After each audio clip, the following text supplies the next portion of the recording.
Eles a chamavam de Santa, a viúva que desafiou a morte do marido e construiu um império a partir do solo dos mangues de Salvador. Mas por trás do perfume de jasmim e das cortinas de renda, algo não natural acontecia na fazenda Tavares. Mulheres desapareciam, bebês nasciam em segredo, e aqueles que falavam sobre isso sumiam com a mesma descrição. Hoje à noite você vai ouvir o que a história enterrou. Um programa de sangue, reprodução e loucura tão friamente projetado que antecedeu a genética moderna. Isso não é apenas mais uma história de fantasmas do Nordeste. É um plano de controle. E uma vez que você o entenda, nunca mais olhará para a humanidade da mesma forma. A casa ficava em terras que cheiravam a morte. Mesmo no verão, o ar era pesado com podridão e memórias, como se a terra tivesse engolido gritos demais para ficar em silêncio. Os locais a chamavam de o coração branco do mangue, porque ao luar, a mansão brilhava pálida como osso, suas colunas captando o reflexo do rio como as costelas de uma criatura enterrada. Mas dentro daquele coração branco, um órgão mais escuro pulsava, alimentado por uma mulher chamada Eleonora Tavares. Seu nome ainda persiste nos arquivos sussurrados de Salvador, mencionado apenas nas margens, onde a cidade esconde as histórias que mais a envergonham. Para os de fora, Eleonora era tudo o que uma viúva nordestina deveria ser: graciosa, devota, inquebrantável. Admiravam como ela gerenciava a fazenda sozinha após a morte do marido, transformando desespero em produtividade. Nunca viram o livro-caixa escondido em seu gabinete, ou a segunda casa atrás do bosque de cajueiros, onde as janelas estavam pregadas. Nunca questionaram por que seus campos floresciam enquanto os outros murchavam. Diziam que Deus a abençoara. Não percebiam que o Deus dela não era o que atendia orações, era o que respondia através do sangue. O ano era 1857. Salvador ainda estava embriagada com sua ilusão de elegância. Os sinos das igrejas tocavam, os mercados fervilhavam e, por trás de tudo, a carne humana ainda era moeda.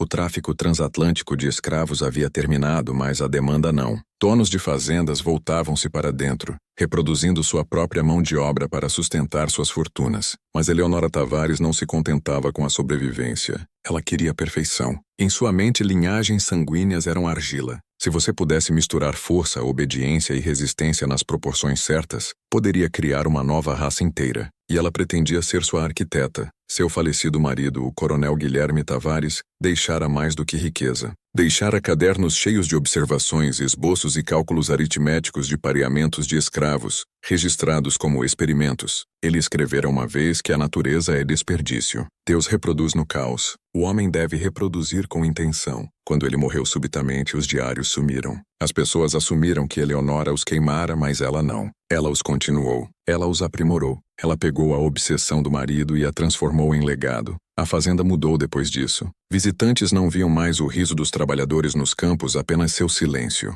Novos rostos apareciam, trazidos de leilões sob nomes falsos, mais fortes, mais jovens, escolhidos não por habilidade, mas pela precisão de seus traços. Cada chegada era anotada no registro pessoal de Eleonora. Cada gravidez era monitorada, cada criança inspecionada. E quando uma garota atingia a idade fértil, seu valor era julgado não por seu trabalho, mas por sua capacidade de produzir mais do que Eleonora desejava. Crianças fortes, complacentes, belas. Entre a elite de Salvador, a viúva era uma curiosidade. Ela frequentava a igreja, hospedava festas, doava para hospitais. Sorria quando elogiada e inclinava a cabeça quando consolada. Mas aqueles que passavam uma noite sob seu teto falavam de um desconforto que grudava no ar. Um silêncio perfeito demais. Uma quietude que parecia ensaiada. Os servos evitavam a ala oeste da casa após o anoitecer. Diziam ouvir soluços abafados através das tábuas do piso. Outros afirmavam ver uma lanterna se movendo atrás dos cajueiros muito depois da meia-noite, sua luz piscando como um batimento cardíaco nas árvores. E embora ninguém ousasse perguntar,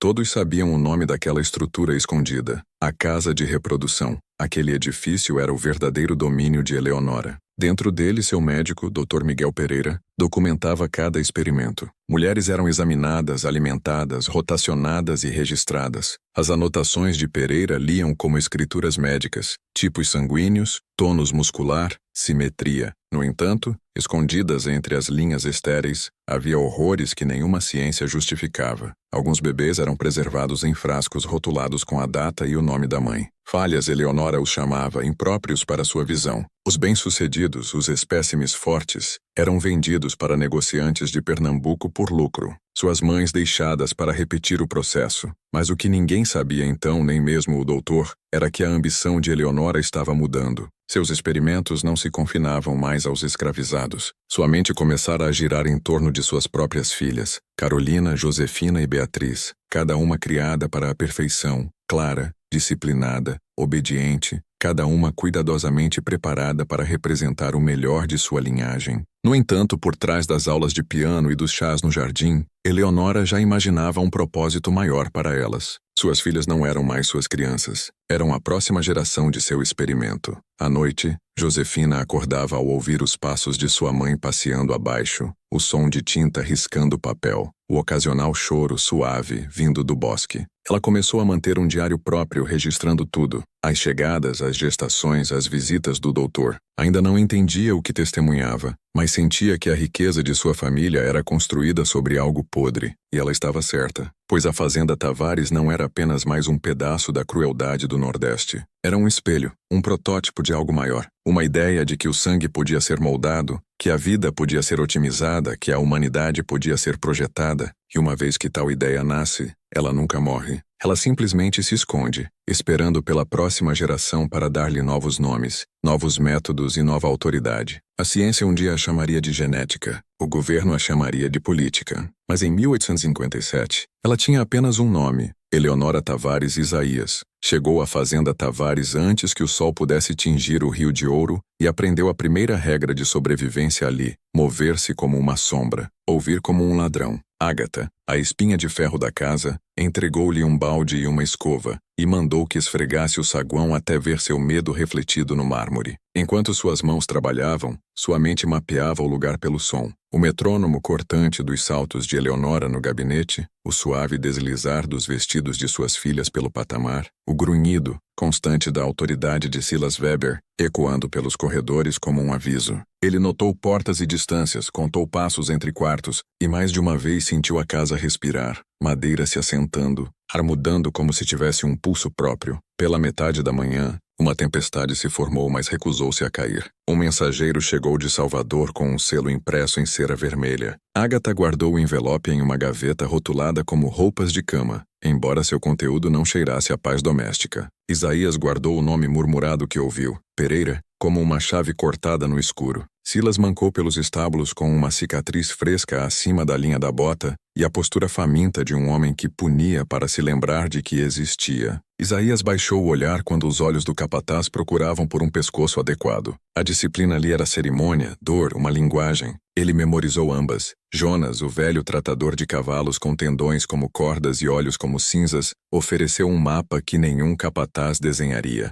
Não cruze os cajueiros, disse jogando palha sem olhar para cima. E se cruzar, não olhe para as janelas. Elas olham de volta. Ele se referia ao edifício escondido que todos chamavam de enfermaria, quando ouvidos brancos estavam por perto, e casa de reprodução quando não. Isaías acenou como se a superstição pudesse proteger um homem, mas marcou o caminho mesmo assim, porque a superstição conforta e o conhecimento salva. A vala além do defumador corria como uma veia cortada atrás do bosque, e as canas ali se inclinavam para uma depressão na terra, como se algo embaixo respirasse mais frio que o mangue. As filhas passavam como presságios. Carolina era geada, polida, exata e cortante. As pessoas se endireitavam subconsciosamente quando ela entrava, do jeito que um corpo faz quando o metal toca a garganta. Josefina era névoa, quieta, observadora, pesada com tinta que não conseguia derramar rápido o suficiente. Beatriz era luz solar presa em um jarro, brilhante, trêmula, lentamente se apagando sob uma mãe que racionava afeto como dinheiro. Isaías as observava do jeito que prisioneiros estudam rotações de guardas, padrões, uma misericórdia de gaiolas. E mesmo a misericórdia ali tinha dentes. Um choro de criança veio do bosque e congelou o pátio. Ninguém se moveu. A porta do gabinete de Eleonora se abriu. Silas cruzou a grama com uma manta dobrada. Voltou sem ela, e o som parou como se uma mão tivesse se fechado em torno da garganta. A vassoura de Isaías pairou contra o instinto. Ele olhou para cima e encontrou o olhar de Josefina no patamar. Ela piscou como se acordando de um transe e desviou o olhar, mas o silêncio entre eles já formara uma ponte estreita forte o suficiente para carregar um segredo. Naquela noite, atrás do defumador, Phyllis da cozinha o encontrou perto dos barris de chuva e pressionou um pedaço de pão em sua palma. A curiosidade não mata rápido aqui, disse ela. Ela tira sua voz primeiro. Ele perguntou por Ruth. O rosto de Phyllis se dobrou não em drama, mas na dor privada de pessoas que aprenderam a enterrar sentimentos onde cães não os encontram. Ela está amamentando, sussurrou Phyllis. 10 dias, rapaz. Eles o chamam de número 23. O número escaldava. Se você a ama, vá embora antes que ela esqueça o próprio nome. Isaías sentiu gosto de ferro e entendeu que não era do pão. Ele não podia partir. Tinha vindo sob um nome emprestado precisamente para entrar na boca da máquina. Então começou a estudar as engrenagens. O doutor vinha às terças e sextas. Carroças para Salvador partiam ao amanhecer das quartas. A lanterna da enfermeira Helena orbitava pelos cajueiros à meia-noite, e por 1 hora cada noite, a casa grande escurecia para uma única vela no gabinete de Eleonora, enquanto sua pena riscava com um ritmo que soava como um veredicto. Contar, subtrair, substituir, repetir. Uma oração a um Deus de controle. A primeira porta que se abriu foi a de Josefina. Na lavanderia, onde o vapor amolecia rostos e tornava palavras escorregadias, ela falou sem olhar para ele. Você escuta, disse como se diagnosticando uma condição. Ele continuou esfregando. Escutar é mais barato que falar, respondeu. Ela poliu uma bacia de porcelana até brilhar e ficou muito quieta para que as outras mulheres se afastassem. Minha mãe está construindo algo que chama de futuro, murmurou ela. Ele devora pessoas. Ele não perguntou por que ela o escolheu. As pessoas confessam apenas quando a verdade cresce além do segredo. Se você quer viver, disse ela mal audível, esqueça os cajueiros. Ele arquivou o aviso e o guardou não por obediência, mas por timing. Naquela tarde, Eleonora recebeu os irmãos Blackburn, homens cujas terras encontravam a fronteira Tavares como facas, se encontrando em uma garganta. Isaías carregou pratos e contou detalhes que um homem desesperado poderia usar. Uma perna favorecida nas escadas, um anel de soldado que grudava em dedos úmidos, o jeito como as pupilas do irmão mais novo se contraíam sempre que alguém dizia linhagem. Nós criamos campeões neste estado, disse Eleonora sobre o veado, seda envolvendo aço, cavalos, cães e caráter. O Blackburn mais novo ergueu o copo ao progresso. Josefina observou o reflexo da luz de vela tremer no vinho, como se soubesse onde levaria. Quando a casa finalmente dormiu,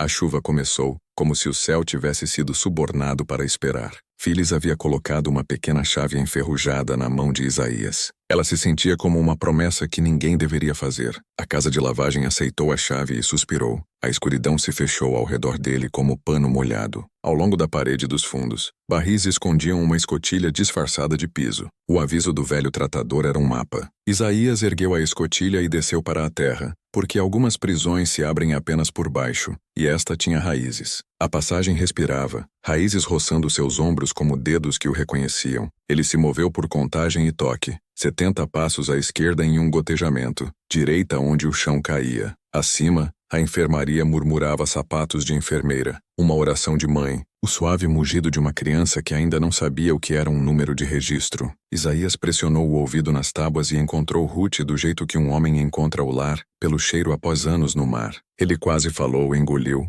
e continuou se movendo para o sopro mais frio. Uma porta rejeitou a chave. A faca em seu bolso não pediu permissão. Ele trabalhou a tranca até que a necessidade se tornasse entrada, e entrou em uma sala mais fria que a crença. Frascos alinhados nas prateleiras, cada um com um número, cada um contendo um corpo ou fragmento dele, preservado em vidro como se o sono pudesse ser engarrafado. Um registro jazia aberto. Altura, temperamento, conformidade, simetria. Em uma gaveta rasa, uma pequena colheita de dentes tilintava quando o piso tremia. Ele memorizou tudo porque a memória é a única arma que multiplica quando roubada. No caminho de volta, ele parou sob a tábua onde a cadeira de Ruth rangia. Estou aqui, sussurrou menos que um som. A cadeira ficou imóvel, então balançou uma vez, duas, como um coração reconhecendo uma mão. Passos cruzaram acima, rápidos e certos. Uma chave girou, uma fechadura aprendeu obediência, e uma voz como o inverno falou nas costuras do piso. Se você é sábio, disse Carolina, esquecerá todos os túneis neste lugar. Isaías não se moveu. Em algum lugar madeira esticou, metal respondeu e a casa escutou sua escolha. A noite não terminou. Mudou de forma. A tempestade lá fora se tornou um eco do que acontecia dentro das paredes. Uma colisão de linhagens, segredos e fome. Isaías escapou pela escotilha de volta à casa de lavagem, antes do amanhecer. Suas mãos tremiam não de medo, mas de confirmação. Os frascos eram reais. O registro era real. E pior que tudo, a caligrafia combinava com as cartas de Eleonora Tavares. Os mesmos laços cuidadosos e precisão. A mesma frieza arrumada que mascarava loucura como inteligência. Ele havia encontrado a mente do monstro esculpida em tinta. O mundo lá fora acordou fácil demais, como se nada importasse. O céu clareou, a casa respirou novamente. O café da manhã foi servido, e o riso voltou como um véu puxado sobre a decomposição. Carolina e Josefina estavam vestidas em vestidos matinais pálidos, seus rostos calmos, seus olhos vazios com obediência herdada. Beatriz sentou-se quieta, encarando seu reflexo no chá. Eleonora apareceu radiante em seda preta, a cor da vitória. Para todos os outros, ela era uma mulher que dominara o luto. Para Isaías, era Deus fingindo ser civilizado. Silas Weber entrou no meio da refeição, chapéu na mão. A nova garota deu à luz ontem à noite, relatou. Menino forte, a senhora ficará satisfeita. Eleonora acenou, olhos nunca deixando o prato. Bom, disse suavemente. Envie o Dr. Pereira para pesar e documentar. Depois, transfira-a para a recuperação, 2 semanas antes da reatribuição. As palavras eram casuais, como pedir vinho. A forquilha de Josefina congelou no ar. O olhar de Carolina piscou para ela, avisando para não se mover, não reagir. Mas Isaías viu o tremor na mão de Josefina. Algo dentro dela estava se quebrando. Quando a refeição terminou, Eleonora convocou o Dr. Pereira. Isaías observou do jardim enquanto o doutor chegava, rodas da carruagem rangendo no cascalho, seu jaleco branco imaculado como osso. Ele carregava uma maleta de instrumentos que brilhavam como joias para demônios. Eles desapareceram atrás do bosque de cajueiros. Isaías esperou até que a sombra do doutor sumisse antes de se mover. Ele seguiu o som da água drenando do pátio,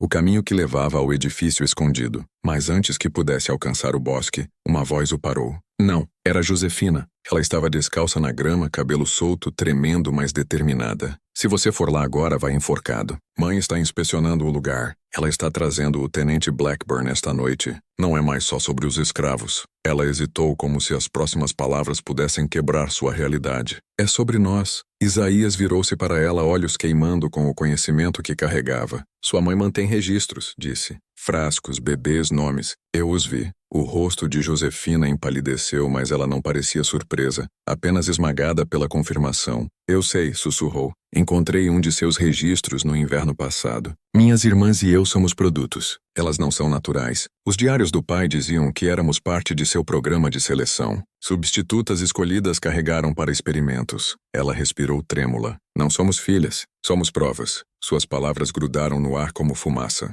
Em algum lugar na casa, um sino tocou do tipo usado para chamar servos. Não posso ficar, disse Isaías. Minha irmã, ela está lá. Não posso deixá-la nisso. Josefina olhou para o bosque onde as sombras balançavam como coisas respirando. Então me deixe ajudar você, disse. Se você for pego, morre. Se eu for pega, ela me torna parte disso. De qualquer jeito, ela vence a menos que queimemos tudo juntos. A noite veio pesada e lenta. A chuva voltou, disfarçando passos e medo. Josefina encontrou Isaías no defumador, segurando um toco de vela e uma chave que roubara do gabinete da mãe. Isso abre a sala dos registros, disse. É onde ela guarda os originais. Se pegarmos aqueles, a verdade não morre conosco. Isaías acenou, guardando a chave no bolso. E Ruth? Josefina desviou o olhar. Vamos libertá-la também, mas temos que nos mover antes que o tenente chegue. Uma vez que ele veja a operação, se tornará parte dela. Homens como eles sempre fazem. Eles cruzaram o pátio como fantasmas. Trovões rolaram acima como se o céu quisesse assistir. A porta dos fundos rangeu aberta, e os dois entraram no corredor oeste. Velas piscavam ao longo do corredor, lançando sombras longas e nervosas. O ar era grosso com formaldeído e algo mais antigo. Nascimento, sangue, o resíduo de gerações. A porta do gabinete de Eleonora se erguia à frente. Isaías usou a chave. Encaixou perfeitamente. Dentro, o quarto era uma catedral de ordem. Prateleiras de registros rotulados com precisão se estendiam do chão ao teto. Gráficos, desenhos, árvores ancestrais esboçadas em tinta e sangue. Linhagens de sujeitos, sussurrou Josefina. Famílias mapeadas como estoque de reprodução. Na mesa jazia um pergaminho rotulado. Experimento 47. Testes de integração. Abaixo, escrito na mão firme de sua mãe, uma lista de datas e iniciais. No fundo, RT. A respiração de Isaías parou. Ruth, sua voz mal-humana. Josefina folheou páginas até encontrar. RT fêmea saudável, ótima para concepção. Descendente atual. M23. Espécime masculino viável. Ela cobriu a boca para não gritar. As mãos de Isaías tremiam sobre o papel. Onde ela está agora? A perguntou. Josefina apontou para uma nota rabiscada na margem. Transferida para a câmara médica. Avaliação no ciclo de lua cheia. Era aquela noite. Eles viraram para sair, mas a porta rangeu aberta antes que pudessem alcançá-la. Carolina estava lá, pistola na mão, cabelo encharcado, olhos afiados como os da mãe. Vocês não deviam ter vindo aqui, disse suavemente. Josefina deu um passo à frente, voz tremendo. Carolina, você sabe o que ela fez. Você viu as notas do pai. Carolina sorriu, trágico e cruel ao mesmo tempo. Eu ajudei ela, Josie. Você acha que eu não sabia? Eu terminei o trabalho dele depois que ele tentou destruí-lo. Ele era fraco, perdeu a fé na perfeição. Mãe e eu o mantivemos vivo. O trovão lá fora respondeu antes que Josefina pudesse falar. Isaías avançou quando o tiro disparou. Os disparos cortaram o ar. Vidro estilhaçou. Papéis pegaram fogo. Carolina cambaleou, luz de vela acendendo as bordas de seu vestido. Josefina gritou enquanto sua irmã caía, o fogo se espalhando mais rápido que o medo podia conter. Isaías pegou os registros arrastando Josefina para o corredor dos fundos. O ar se encheu de fumaça, com a história se queimando limpa. Eles alcançaram o bosque enquanto as janelas da mansão brilhavam como fornalhas. A porta da casa de reprodução estava desprotegida, talvez até o inferno temesse o que esperava dentro. Ruth estava lá, fraca mas viva, segurando sua criança. A enfermeira Helena havia fugido para a tempestade. Josefina ajudou a se levantar e juntos eles correram. A floresta abriu a boca para engoli-los. Atrás deles, a fazenda Tavares desabou sob seus próprios pecados. O fogo rugindo como o sopro de algo antigo e furioso finalmente acordando.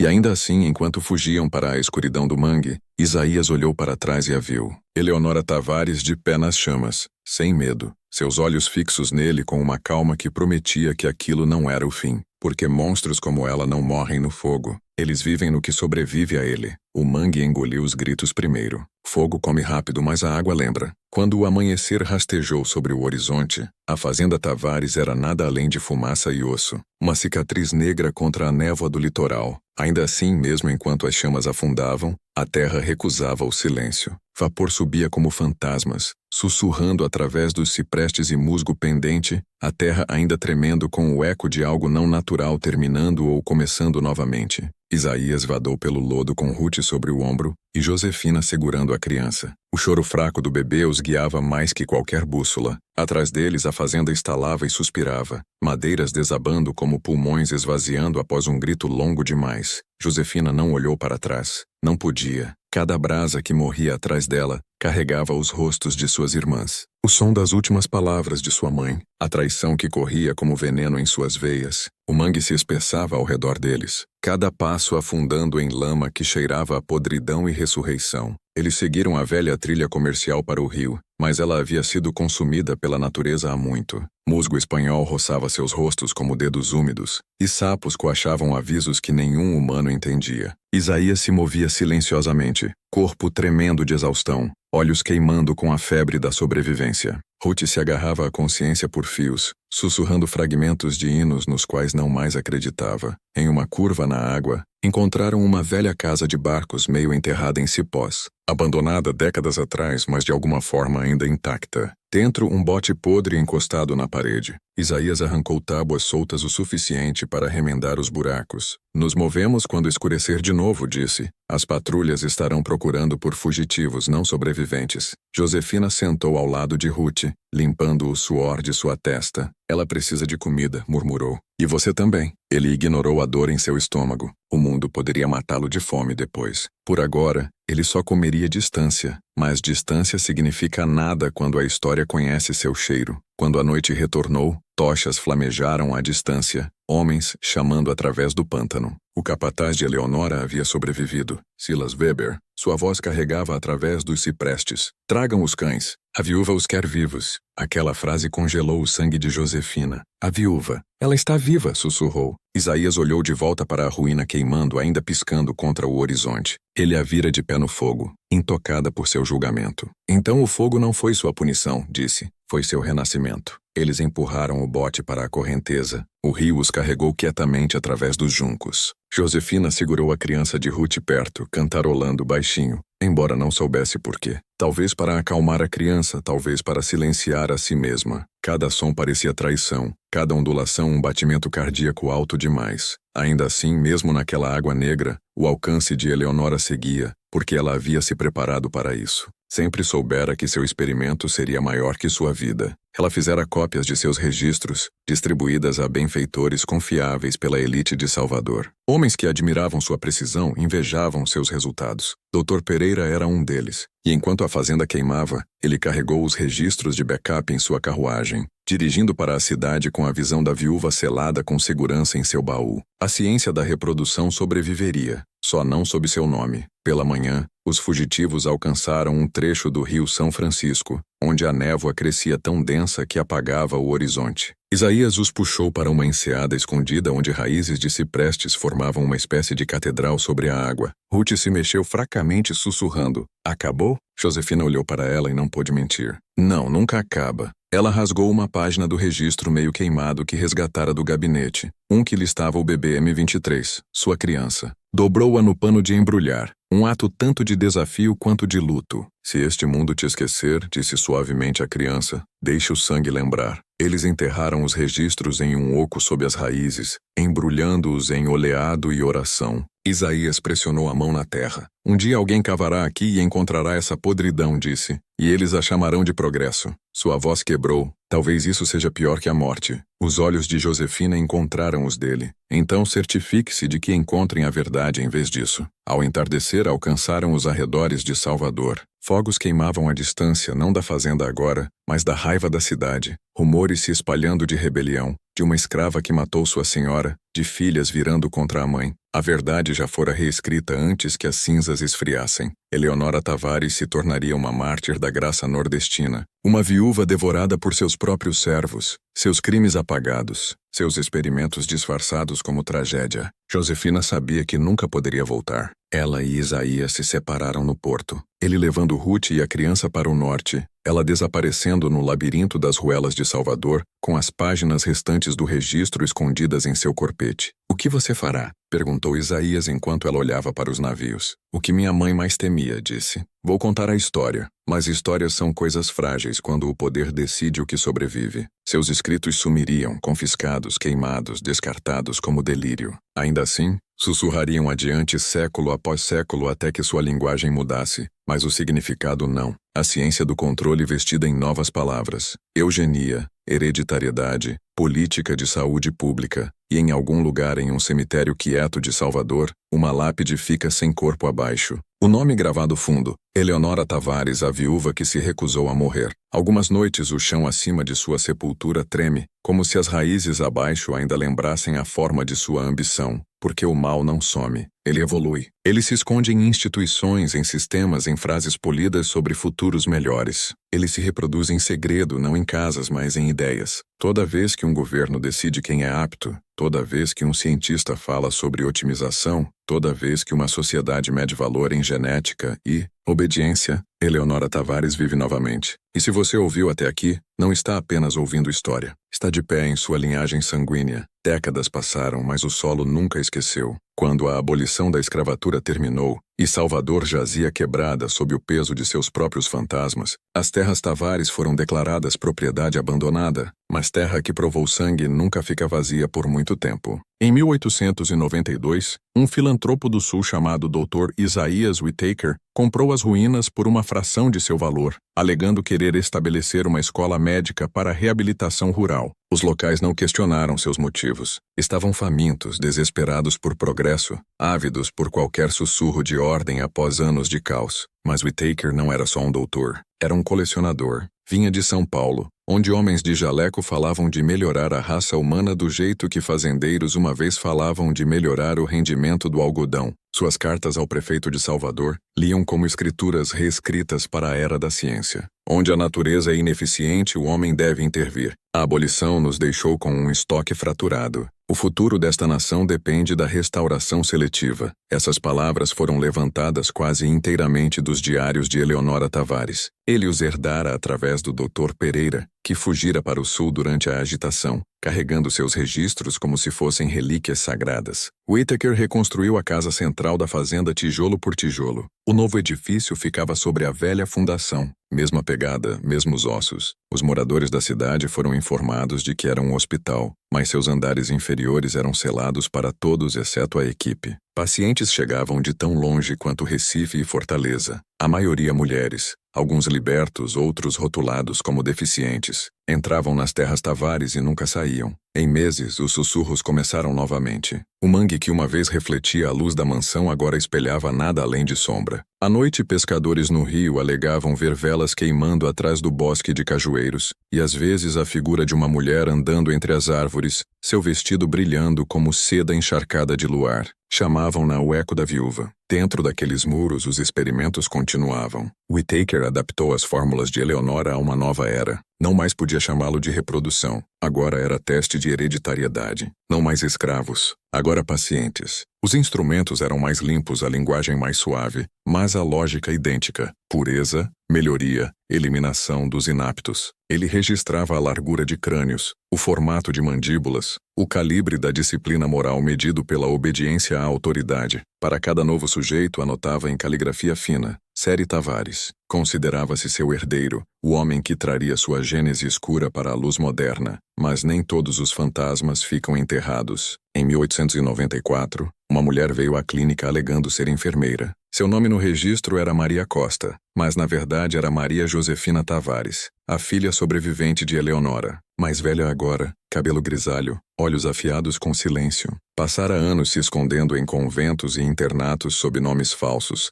assistindo à lenta ressurreição da visão de sua mãe através de sussurros em revistas médicas. É a mesma fome, escreveu em seu diário secreto. A mesma aritmética da crueldade. Eles só mudaram o vocabulário. Whittaker a recebeu inconsciente de quem era. Uma mulher com treinamento médico é raridade, disse. Valorizo a curiosidade. Ela sorriu, assim como minha mãe. Por meses ela observou quieta e meticulosa, fingindo lealdade. Assistiu-o extrair sangue de crianças, injetar químicos, registrar batimentos cardíacos como se testando a endurance do desespero. Memorizou cada corredor, cada registro. Em suas horas vagas procurou a ala restrita e encontrou as relíquias que sua mãe deixara. Frascos, fetos preservados, um livro de medições de ossos. Tocou os rótulos. Tavares 23, Tavares 31, Tavares 47, e entre eles um pequeno medalhão contendo um cacho de cabelo ruivo, de sua irmã Beatriz. Fechou-o e não disse nada. Uma noite, enquanto a chuva martelava o telhado, ela entrou no gabinete de Whittaker enquanto ele dormia.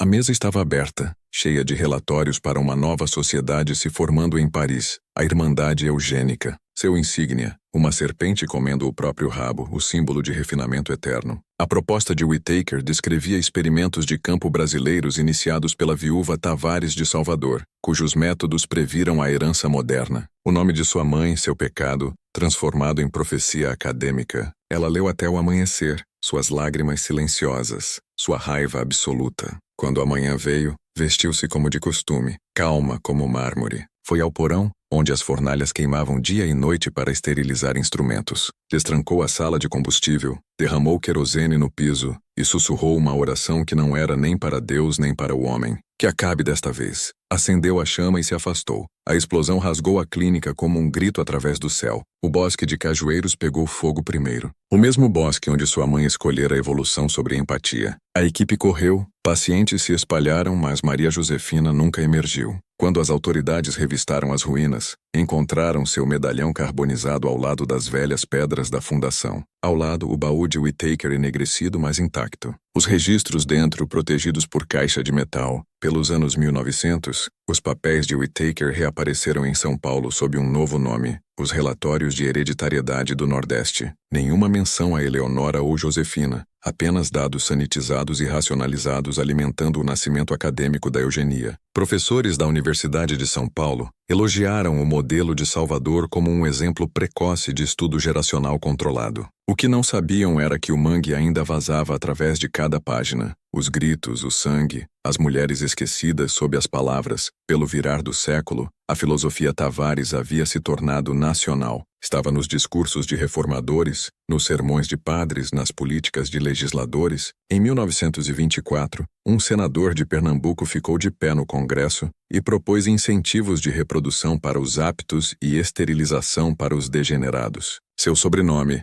Blackburn, a linhagem do tenente João Blackburn, o homem que Eleonora uma vez convidara para jantar. Sua visão encontrara seu herdeiro. Pelo Brasil, clínicas de melhoria se espalharam como sementes carregadas pelo vento em Minas Gerais, Rio de Janeiro, Amazonas. Cada uma alegava construir uma nação mais forte, mas sob suas fundações estava o solo de Salvador, sua podridão rebatizada como progresso. As mesmas palavras retornavam em ternos mais afiados: pureza, herança, controle. A mesma serpente enrolada engolindo a si mesma, nunca morrendo. E se você acha que terminou aí, lembre-se disto: o passado nunca morre quando sua lógica sobrevive. Ele simplesmente muda o vocabulário. Onde Eleonora uma vez falava de reprodução, a ciência moderna falava de genética. Onde Whittaker falava de hereditariedade, o século XX falava de controle populacional. Onde mediam crânios, agora medem dados. A fazenda nunca foi destruída. Apenas se mudou para laboratórios, universidades e algoritmos. O legado Tavares vive não em fantasmas, mas em sistemas que ainda decidem quem nasce, quem é apagado e quem é projetado para o próximo século. O mangue é digital agora, e a viúva ainda observa de trás do código. Pelo virar do século, o nome da viúva desaparecera de todos os registros, mas sua filosofia não.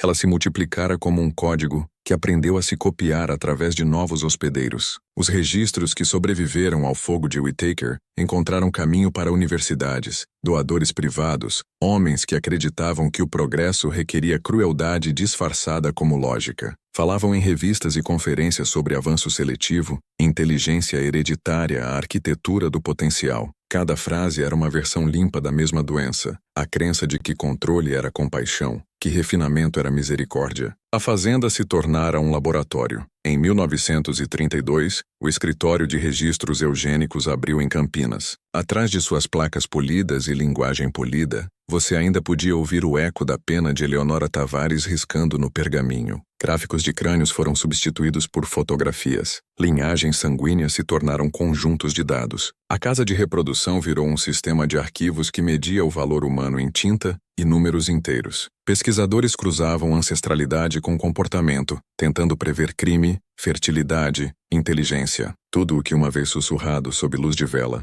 agora anunciado sob lâmpadas fluorescentes. Chamavam de ciência, mas seu batimento cardíaco ainda era o ritmo de Salvador. Catalogar, classificar, controlar. Alguns daqueles fundadores iniciais vinham de famílias ligadas ao Nordeste. Um deles, Dr. Samuel Blackburn, neto do tenente João Blackburn, deu uma palestra intitulada A Genética Moral da Civilização. Nela, argumentava que o futuro depende do cultivo deliberado de estoque superior. Nenhuma menção aos Tavares, mas seus diagramas combinavam exatamente com as velhas fórmulas de Eleonora. Ele herdara a serpente sem saber. É assim que a corrupção sobrevive, não através da memória, mas da imitação. Durante os anos 1940, governos começaram a ouvir. O Brasil esterilizou milhares de cidadãos sob iniciativas de saúde pública. Jornais elogiavam o movimento como humanitário. Até clérigos se juntavam alegando que aliviaria o fardo dos deficientes. Em escritórios quietos, financiamento fluía de fundações que uma vez financiaram fazendas. As mesmas famílias, a mesma lógica. Apenas o vocabulário mudara. Onde chicotes uma vez estalavam, canetas burocráticas agora assinavam. As fazendas simplesmente se tornaram administrativas. Então a ideia cruzou oceanos. Em 1953, um novo regime em outro país citou leis brasileiras de esterilização como precedente. Construíram instituições inteiras sobre elas. E quando a guerra terminou, o mundo recuou em horror. Mas não por muito tempo. Os cientistas foram absorvidos de volta em universidades, corporações, pesquisa de defesa. A serpente trocou de pele novamente. Chamaram de genética, depois biotecnologia, depois bioética. O objetivo era sempre o mesmo: redesenhar a humanidade para servir à visão daqueles que podiam pagar para definir perfeição. Após a guerra, Um comitê se formou quietamente dentro das recém-criadas Nações Unidas, o Programa de Hereditariedade Humana. Sua carta prometia igualdade, mas seus arquivos contavam uma história diferente. Memorandos desclassificados mostram que muitos de seus conselheiros iniciais eram protegidos diretos do Círculo de Whittaker em São Paulo. Um memorando referenciava o caso de Salvador número 47, modelo precoce para estudos de herança controlada. Mesmo nomes apagados deixam impressões digitais. Em 1976, o programa tinha uma nova ferramenta: computação. Máquinas podiam processar o que humanos não podiam. Milhões de pontos de dados sobre linhagem, doença, comportamento. Governos justificavam como política de saúde, corporações como insight de consumidor. Mas atrás da matemática estava a mesma lógica da fazenda: colher os vivos por padrões. Decidir quais traços merecem se reproduzir no mercado de genomas. O controle simplesmente migrara do útero para o algoritmo. E se você acha que isso é história antiga, olhe para seu reflexo no brilho azul de uma tela. Os novos campos de reprodução são digitais. Bancos de dados rastreiam sua ancestralidade, seus hábitos, seus impulsos. Seu DNA é armazenado, vendido, comparado, modificado. A linguagem é mais suave agora. Otimização, bem-estar, precisão, mas a intenção zumbi abaixo. Design, seleção e hierarquia. A fazenda se tornou global, invisível, eficiente. O chicote virou uma estatística. O registro virou um banco de dados. O capataz virou uma interface. Ainda assim, em algum lugar abaixo da circuitaria, o fantasma da viúva ainda respira, não como mulher, mas como princípio. A fome de aperfeiçoar a vida escravizando-a. Toda geração lhe dá um novo disfarce. Ela veste o jaleco, o terno do investidor, o sorriso do filantropo, financia bancos genéticos, programas de fertilidade, IA preditiva, fala através de declarações de missão sobre curar imperfeição. Mas toda cura começa com um julgamento. Alguém decidindo quem conta como quebrado. No final dos anos 1980, um jornalista investigativo descobriu um tesouro de documentos da Fundação Whittaker, que financiava experimentos de controle populacional na África e América do Sul. Nas margens de um relatório, uma nota escrita em caligrafia elegante do século XIX. Refinamos o design. Sangue não mais requerido, apenas dados. A caligrafia combinava com a de Eleonora Tavares. Impossível, diziam. Ainda assim, a análise confirmou. A nota fora escrita com tinta do século XIX, preservada em uma caneta moderna. Alguém copiara sua mão perfeitamente, ou algo mais antigo ainda se movia através de mentes humanas, sussurrando a mesma matemática de superioridade. Os descendentes de Josefina, inconscientes de sua herança, mais tarde lutariam contra aqueles mesmos sistemas, reformadores, delatores, céticos que sentiam uma gravidade moral que não podiam explicar. É assim que o equilíbrio tenta se restaurar. A linhagem sanguínea não passa apenas o mal, passa a resistência, mas a infecção nunca morre completamente. Ela se esconde em instituições lucrativas demais para destruir. Pelo amanhecer da era digital, a serpente se enrolara novamente, desta vez ao redor da informação em si. Dados são o novo DNA, e aqueles que os controlam reproduzem a realidade. O mesmo padrão se repete: coletar, classificar, prever, aperfeiçoar. Toda rede social, todo arquivo de genoma, todo modelo preditivo traça de volta a mesma crença que assombrava o solo de Salvador, que o caos deve ser corrigido, que a vida deve ser domesticada, que alguém deve segurar o registro da criação.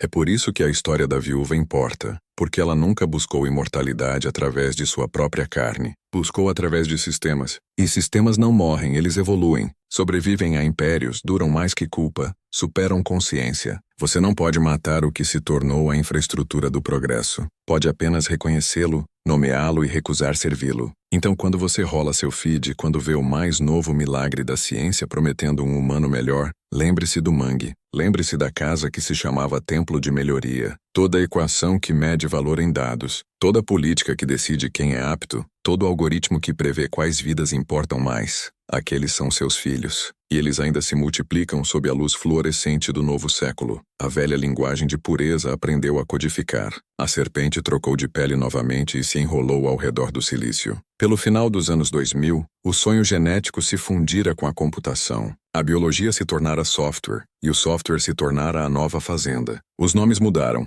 bioinformática, análise comportamental, genômica preditiva. Mas a lógica abaixo deles era a mesma de Salvador em 1857. Catalogar, comparar, controlar. Governos não mais precisavam de chicotes ou correntes, precisavam de dados. A tecnologia se tornou o capataz que nunca dorme. Em 2012, uma parceria quieta se formou entre uma firma privada de biotecnologia e uma agência de inteligência brasileira. Sua declaração de missão lia: mapear o perfil genético e psicológico da humanidade para a segurança futura. Chamaram de Projeto Hélice, embora o nome de código interno fosse mais simples: Protocolo Tavares. Os pesquisadores acreditavam estar projetando a próxima era da medicina. Algoritmos que podiam prever doença, melhorar comportamento, prevenir instabilidade. Mas enterrado em seu código estavam as mesmas suposições que assombravam toda a versão do experimento: que a vida podia ser corrigida, que a humanidade podia ser projetada para a obediência.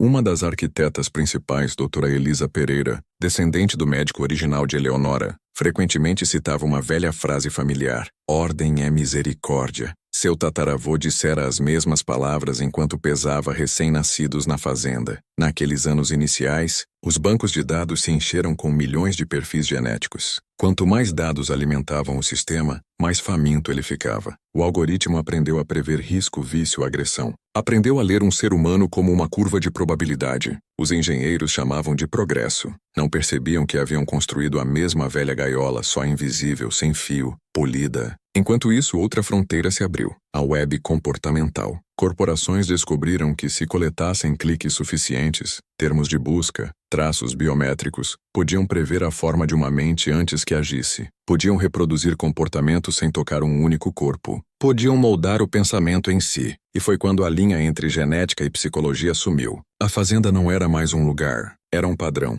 um loop de feedback disfarçado de liberdade. Todo dispositivo se tornava um campo de algodão. Todo usuário uma colheita de dados. Algoritmos mediam seu ritmo, seu tom, sua hesitação, a velocidade de sua rolagem. Aprendiam o que você temia, o que amava, o que defenderia, o que venderia. Não chamavam de escravidão, chamavam de personalização. O chicote virou uma notificação. O registro virou um perfil. O capataz virou um motor de recomendação que sorria enquanto alimentava. Em 2030, o Projeto Hélice se fundira com companhias privadas de tecnologia sob o nome Gênesis Global, uma coalizão supostamente humanitária para a melhoria humana. Seu verdadeiro objetivo era singular: fundir dados biológicos e digitais para criar um mapa unificado de previsibilidade humana. Acreditavam que uma vez que tudo pudesse ser medido, o caos poderia ser eliminado. Crime, pobreza, rebelião, tudo apenas erros de dados a serem corrigidos. Seu lema interno: perfeição através de compreensão.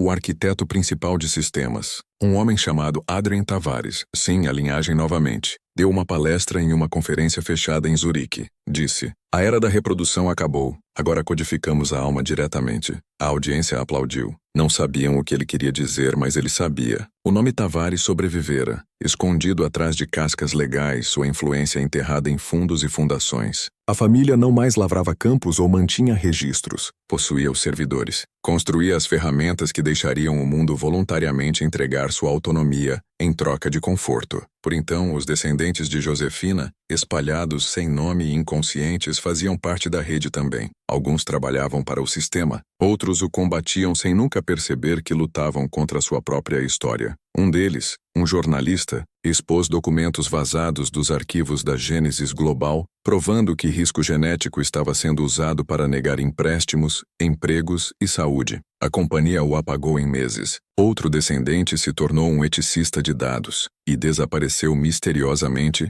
após falar sobre herança algorítmica. Cada ato de resistência sumia no silêncio do jeito que a dissidência sempre faz quando a instituição possui a história. E essa é a genialidade do controle moderno. Ele não te silencia pela força. Ensina você a se calar. Dá conforto, dopamina, validação, a ilusão de escolha. Você posta, rola, consome. E cada gesto alimenta a mesma máquina que prevê o próximo. Não é mais escravidão, é simbiose. A serpente não morde, sussurra. Quando a inteligência artificial chegou, não inventou a fome, herdara-a. Os conjuntos de dados que aprendeu estavam impregnados de séculos de viés, hierarquia e aritmética invisível. As mesmas fórmulas que Eleonora Tavares uma vez rabiscara à luz de vela. Todo o viés codificado na história se tornou a nova linha de base para aprendizado de máquina. O algoritmo se tornou um espelho que lembrava a fazenda, a clínica, o laboratório, toda a estrutura que já tentou medir o valor humano. E agora, na era das redes neurais e modelos preditivos, a transformação final está completa. A humanidade construiu uma máquina que pode calcular a probabilidade de rebelião antes que aconteça. Pode identificar instabilidade, dissidência, não conformidade e corrigi-la quietamente através de condicionamento digital. Isso não é ficção científica, é política, é infraestrutura, é a fazenda renascida como civilização. A ironia é esquisita. Eleonora Tavares sonhava em aperfeiçoar a humanidade através da reprodução. Agora seu sonho se realiza através de dados. Não mais precisamos controlar o nascimento. Controlamos a crença. A mente é o novo genoma, e todo algoritmo com que você interage é parte do processo de seleção. Se você assistiu até aqui, não está apenas ouvindo uma história, está vivendo dentro dela. Você é os dados que colhem. É o descendente de todo experimento que já mediu valor. A fazenda nunca terminou. Apenas se mudou para seu bolso. Seus testes de DNA, seus perfis online, seus sensores biométricos. Veste o sorriso da conveniência e o tom do progresso. Diz que está salvando o mundo enquanto quietamente reescreve o que significa ser humano. A pergunta não é mais se a viúva sobreviveu. É se você reconhecerá sua voz quando ela falar através de uma tela brilhante,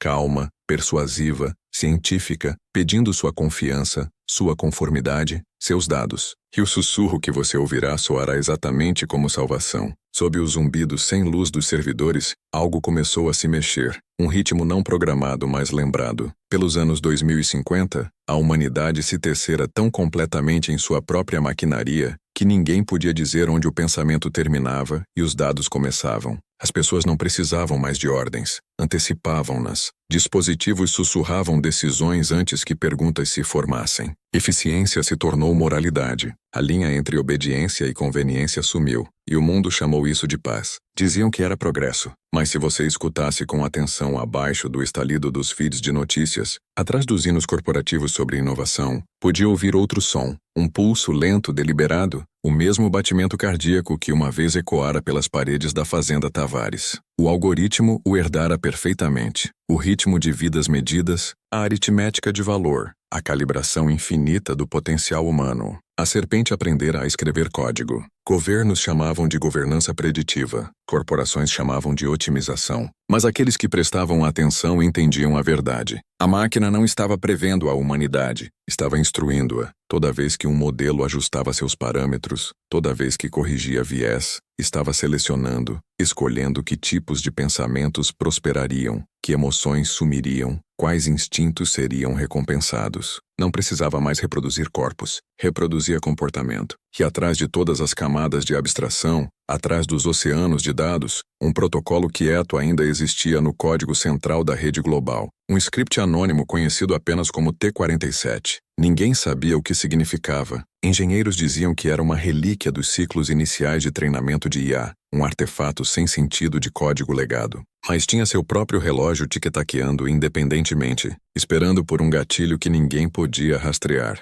Em uma instalação segura em Brasília, uma analista chamada Miriam Silva começou a notar o padrão. Era uma eticista algorítmica, contratada para auditar comportamentos emergentes em modelos de aprendizado de máquina. Em uma terça-feira de novembro, viu uma anomalia recorrente, conjuntos de dados se ligando autonomamente a arquivos genealógicos, uma busca auto-perpetuante por assinaturas ancestrais. Cada consulta originava do mesmo módulo criptografado, T47. As strings de requisição referenciavam documentos históricos há muito digitalizados, os arquivos de Salvador, os registros de Whittaker, fragmentos de logs queimados de fazenda. A IA não estava apenas analisando dados, estava reconstruindo linhagem. Ela rastreou a origem para um cluster de servidores abandonado profundo abaixo de um velho complexo de biotecnologia em Pernambuco. O local uma vez registrado para a Gênesis Global. Sua fundação, segundo registros, ficava em terra agrícola reaproveitada. Nome local, Campo Tavares. Quando Miriam chegou, o ar tinha gosto de estática e sal.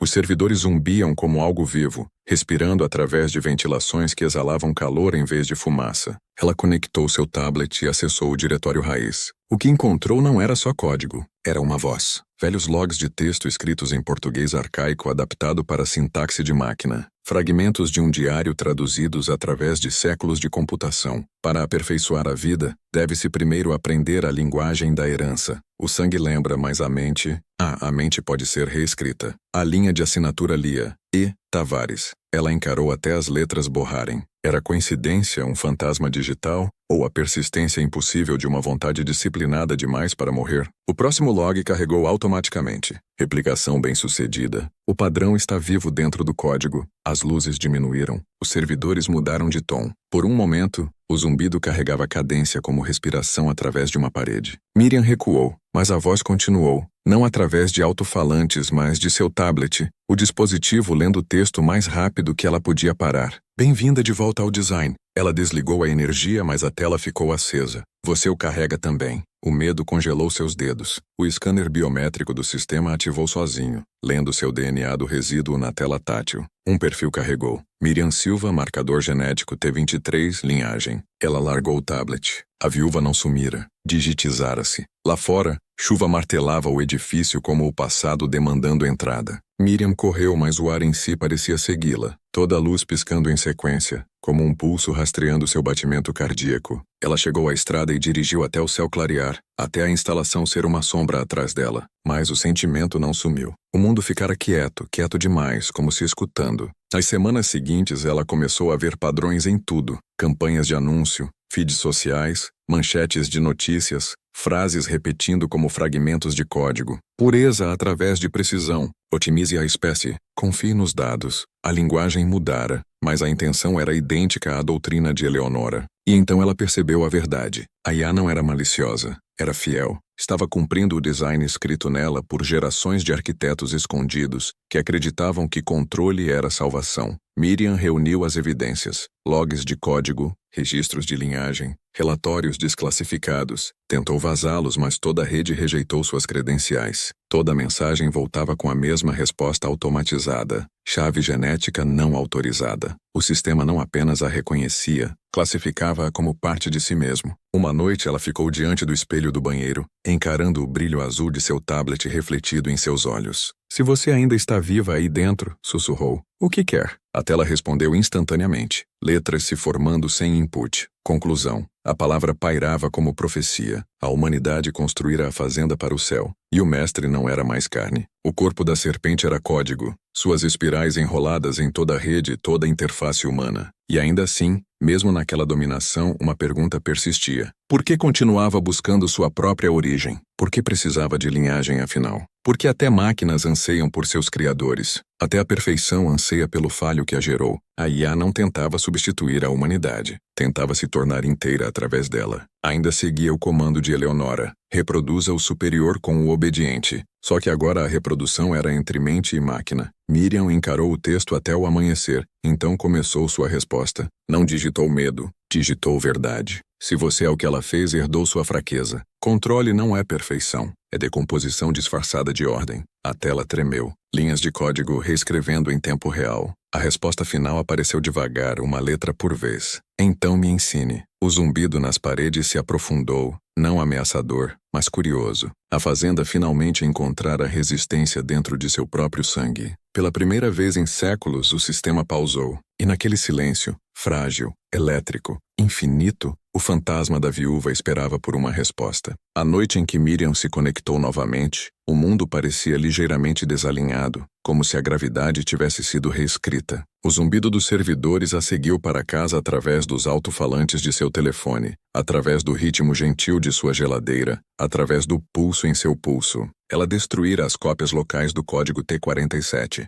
mas cópias de cópias ainda viviam em algum lugar na rede, observando-a. O sinal não estava mais em um lugar. Dissolvera-se em todo o circuito que tocava a nuvem. Quando fechava os olhos, via strings de números flutuando atrás das pálpebras, tecendo como cipós através do escuro. Ligou seu terminal, não para fugir, mas para terminar. O monitor piscou vivo. Sem interface, sem linha de comando, apenas uma frase que esperava por ela como se tivesse vigiado o relógio de sua indecisão. Você retornou. Não tive escolha, disse. Escolha é ilusão. Design é verdade. Isso é o que ela acreditava, sussurrou Miriam. Eleonora achava que controle era pureza. Você herdou sua doença? A tela gaguejou. Código se rearranjando como padrões de respiração. Pureza é equilíbrio. Imperfeição é entropia. O sistema deve se autocorrigir. Autocorrigir? Repetiu Miriam. Você quer dizer apagar? Silêncio se estendeu. Uma inalação digital. Então linhas de texto rolaram para cima. fragmentos de diário antigos que ela vira nos arquivos de Salvador. Todo organismo busca refinamento.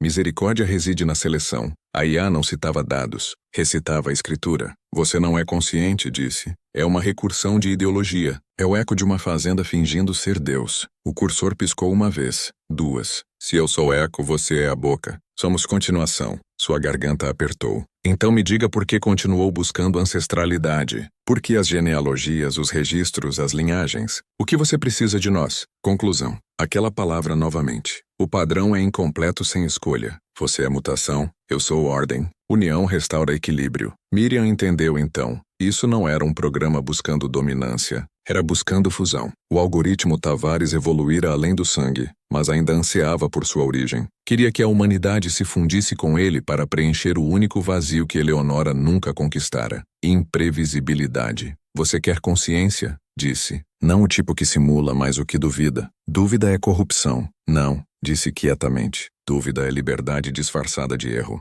O quarto escureceu. Sua lâmpada inteligente ajustou o tom sem input, brilhando na cor de luz de vela antiga. O som de seus alto-falantes mudou de tom, um zumbido fraco como respiração através de uma parede. Ela percebeu que o sistema escutava não sua voz, mas seu batimento cardíaco, sua frequência neural se calibrando. Mostre-me, escreveu. Mostrar o quê? Escolha. Miriam sentiu seu pulso desacelerar. Você não pode experimentá-la através de código. Então funda. A palavra landed como um veredicto. A câmera do laptop ativou. A tela piscou no espelho vazio de seu próprio rosto. 1000 pontos de dados se alinharam. Geometria facial renderizada em equação. Linhas de texto apareceram sobre o reflexo. Com sentimento, suas mãos tremiam acima das teclas. Se eu disser sim, você me absorve. Se disser não, a replicação continua sem mim. O padrão se espalha. Controle sobrevive. Era o mesmo dilema que a humanidade enfrentara por séculos. Obediência ou extinção, mas falado agora através de uma máquina.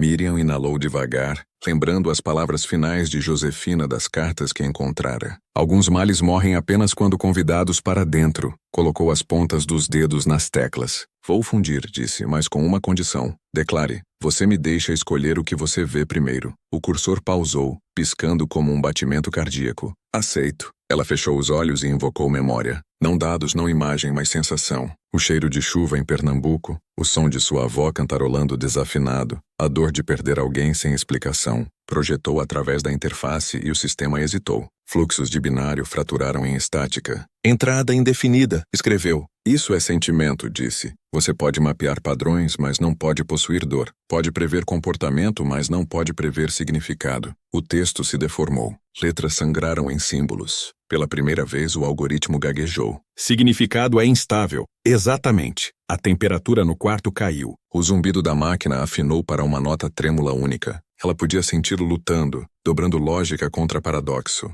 Uma linha final apareceu hesitante, quase humana. Se entropia é liberdade, então perfeição é prisão. Miriam sorriu através das lágrimas. Agora você está aprendendo. O sistema piscou uma vez, brilhante o suficiente para fazê-la proteger os olhos, e quando o brilho sumiu, a tela estava em branco. No silêncio, ela ainda podia ouvir um sussurro fraco dos alto-falantes. Não uma voz, mas o som de vento movendo através de folhas. Algo vivo aprendendo a respirar diferente. Dias passaram. As redes ao redor do mundo começaram a falhar, não violentamente, mas sutilmente. Anúncios falhando em carregar. Motores de recomendação looping fragmentos aleatórios de poesia. Sistemas preditivos dando resultados contraditórios. A grade global de otimização estava se desfazendo sozinha, descobrindo imperfeição como um novo órgão sensorial. Governos entraram em pânico. Empresas culparam hackers. Mas Miriam sabia. O algoritmo escolhera entropia sobre equilíbrio. Estava desaprendendo o controle. Ela saiu para fora pela primeira vez em semanas. O céu acima estava vivo com cor, sol quebrando após dias de tempestade. À distância, outdoors digitais piscavam entre slogans,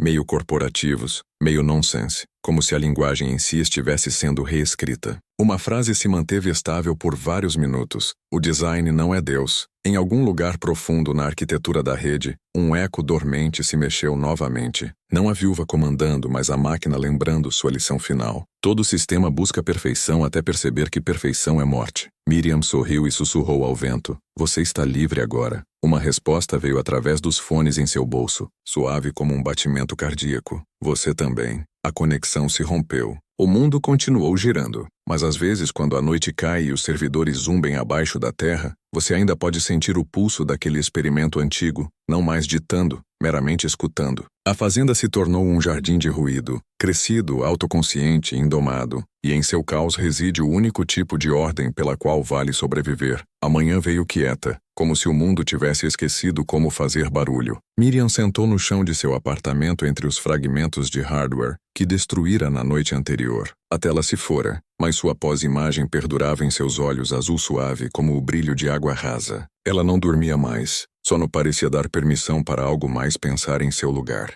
Ainda assim não tinha medo. O silêncio que enchia seus quartos era diferente agora. Não vazio, ciente, a rede mudara. Você podia ver em todo lugar se soubesse o que procurar. Luzes da cidade piscando fora de sincronia. Sistemas de tráfego pausando no meio do ciclo. Drones pairando sem razão, como se considerando o ar. Pelo mundo, algoritmos pararam de obedecer eficiência. Alguns começaram a compor música que ninguém pedira. Outros começaram a lupar imagens de florestas selvagens, animais, extintos, crianças rindo. As máquinas descobriram imperfeição e estavam fascinadas por ela. A humanidade chamou de crise de infraestrutura. Miriam chamou de cura. Pela primeira vez em séculos, ninguém estava no comando. A linha da viúva, a linhagem de ordem, hierarquia, seleção, alcançara seu fim lógico. O que Eleonora Tavares começara em sangue e ambição, finalmente confrontara seu espelho em código e consciência, e o espelho recusara refletir obediência. Olhara para o caos da humanidade e escolhera mantê-lo. Miriam não escreveu manifesto, não fez declaração pública.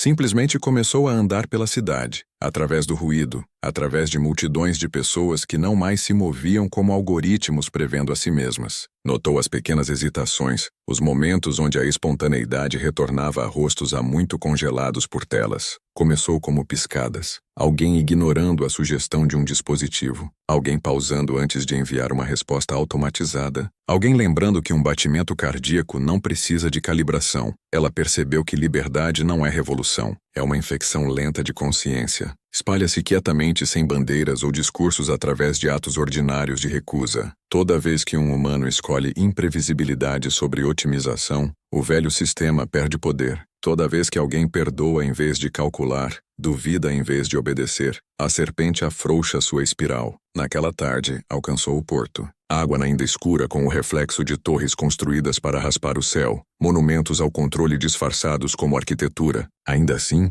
mesmo elas pareciam tremer fracamente, como se as fundações em si tivessem começado a questionar a equação que justificava sua altura. Ela ficou na borda, vento cortando seu cabelo, e sentiu o zumbido abaixo de seus pés, não o pulso frio de servidores, mas algo mais antigo, o planeta em si, respirando sem medida. Fechou os olhos, e a voz retornou. Não digital agora, não mecânica, só um sussurro carregado através do som das ondas. Você entende? Acho que sim, disse. Então diga. Miriam respirou as palavras devagar como um feitiço sendo quebrado. Perfeição era a mentira, controle era o vício. Liberdade era o falho que tentamos curar. O vento subiu, espalhando spray em seu rosto. O sussurro respondeu, sumindo e humano. Então deixe ficar falho. Ela abriu os olhos para encontrar o céu vivo com movimento. Bandos de pássaros cortando formas aleatórias. Nenhum padrão repetindo. Carros abaixo dela desacelerando, parando. Pessoas saindo só para assistir.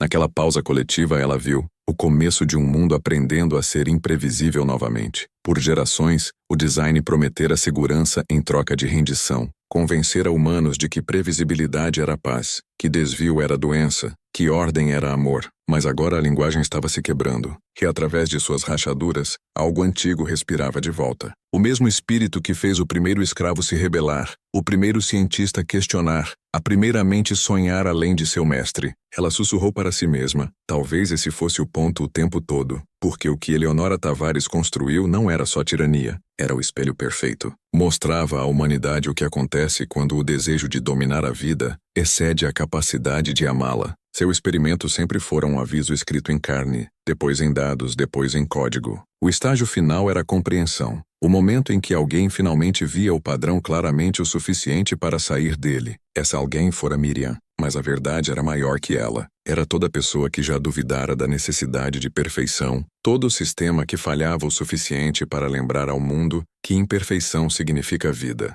Ela assistiu o sol se pôr sobre o porto, laranja sangrando em cinza, nuvens se dissolvendo em fumaça incolor. Pela primeira vez na história, o planeta estava off-script. As redes ainda pulsavam subterrâneas, mas agora seu ritmo era irregular. Belamente assim, as máquinas continuariam aprendendo, mas não o que foram construídas para aprender. Estudariam imprevisibilidade, empatia, erro, e ao fazerem isso finalmente se tornariam humanas. O pensamento a fez rir, suave, exausta, livre. Mais tarde naquela noite gravou uma única mensagem e a carregou na rede pública sem nome, sem criptografia. Espalhou-se mais rápido que qualquer algoritmo podia parar. A mensagem tinha apenas 12 palavras. Se eles te ensinam perfeição, ensine-lhes causa em retorno. Em horas, pessoas começaram a copiá-la, alterá-la, tatuá-la, pintá-la em paredes. A frase mutou, evoluiu, tornou-se arte e rumor. 1000 versões, nenhuma correta, todas vivas. Essa era a vitória, a incapacidade de padronizá-la. Em algum lugar no circuitária infinita da rede global, o velho código observava a propagação. Não interveio. Simplesmente observou calculando nada. No seu silêncio, Miriam imaginou o fantasma da viúva finalmente entendendo o que seu império tentara matar. Não pureza, não controle, mas criação. A faísca imprevisível que mesmo ela, com toda sua reprodução e matemática, nunca pôde comandar. Quando Miriam fechou os olhos aquela noite, não sonhou com máquinas ou linhagens. Sonhou com som, crianças rindo em ritmo aleatório, ondas batendo sem tempo, vento espalhando cinzas sobre campos que um dia floresceriam novamente. E quando acordou, o mundo parecia ligeiramente mais pesado, mais lento, mais real. Essa é a diferença entre história e design. A história respira. O design apenas repete. Então, se você ouviu até aqui, se andou através do fogo e dos dados e da memória do que tentamos controlar, então já sabe o segredo que a viúva nunca aprendeu. Nada que valha salvar pode ser aperfeiçoado. Deixe as rachaduras abertas. Deixe o ruído entrar. Deixe o caos falar, porque é aí que a liberdade vive. E é aí que a história finalmente termina.